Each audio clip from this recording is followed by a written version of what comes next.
Briand a été l'homme de la loi de séparation, dont on a, ces dernières années, donné parfois une image un peu faussée de quelqu'un qui serait totalement irénique. Ce n'est pas le cas.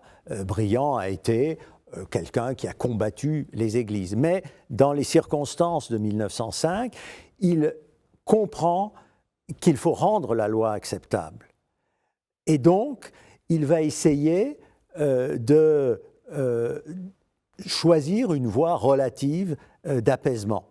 Certes, dans l'immédiat, l'Église catholique n'accepte pas cette séparation, mais à moyen terme, on va entrer dans une dynamique d'acceptation qui fonctionne des deux côtés. C'est-à-dire que d'une part, l'État choisit de laisser les biens cultuels, les églises, à disposition du clergé.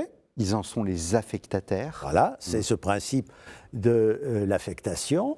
Et la jurisprudence, dès 1906-1907, est une jurisprudence le plus souvent favorable à l'Église catholique.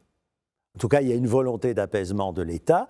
Et peu à peu, l'Église catholique comprend que son intérêt n'est plus dans l'affrontement brutal et qu'il faut accepter une situation qui a des inconvénients, mais qui a aussi des avantages, notamment la liberté et la liberté de nomination des évêques. Donc elle s'en accommode finalement. Elle s'en accommode progressivement, surtout à partir de la Première Guerre mondiale, mais c'est un processus, on peut dire, d'un demi-siècle d'acceptation de cette nouvelle situation et progressivement même de l'idée de laïcité, pourvu que la laïcité ne soit pas une laïcité de combat, une laïcité d'offensive contre les religions, mais une laïcité de neutralité de l'État à l'égard des religions auxquelles elle garantit la liberté.